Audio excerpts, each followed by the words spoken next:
Investors today are looking at real estate with new enthusiasm and as a hedge against macroeconomic and geopolitical uncertainties.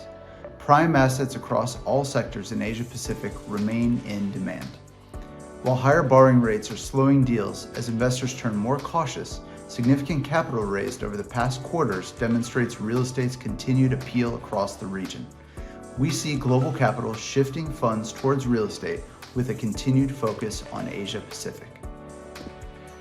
ESG is leading the flight to quality assets as investors are drawn to cost efficiencies driven by low energy consumption, as well as design quality, enhanced employee experience, and improved social outcomes. From the property cycle point of view, we are on a recovery mode. While there's more competition for premium assets, there are more opportunities in the secondary markets.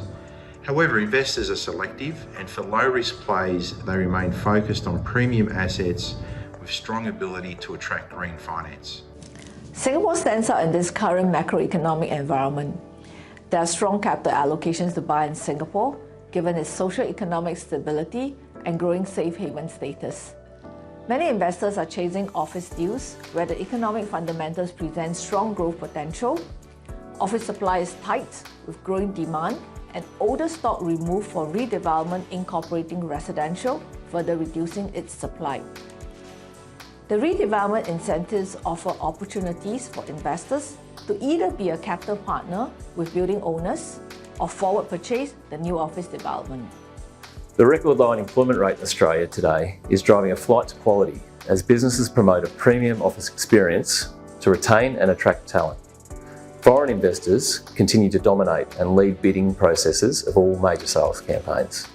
Given interest rate volatilities, many investors are waiting in the wings to deploy their deep pools of capital that's been raised over the past 12 months. Melbourne remains affordable with really good long-term growth prospects, and healthcare, life sciences and integrated infrastructure developments are luring a new wave of investors.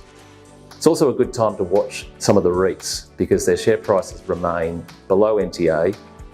Domestic investors are back with a vengeance, largely picking up mixed use and retail. The foreign investors remain focused on income-yielding assets, be it office, industrial and retail segments. Despite the hybrid work models, office occupiers are fast expanding across cities. Large technology corporates are signing up new offices, driving the segment's growth.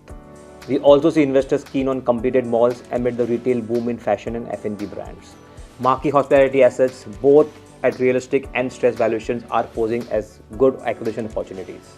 With a weaker yen and the interest rate differentials, properties in Japan are favorable to overseas buyers. Foreign investors are enjoying pricing advantage over domestic investors. We see investment speeding up in major cities other than Tokyo, such as Yokohama, Osaka, and Nagoya. Japan's inflation rate remains milder, and the cost of living is relatively modest so far. Hence, Japanese real estate across the board is highly attractive for foreign investors. Investors' interest in South Korean commercial real estate continues, and sale price remain high despite rising interest rates. The high demand for offices is supported by strong leasing demand amid restricted new supply.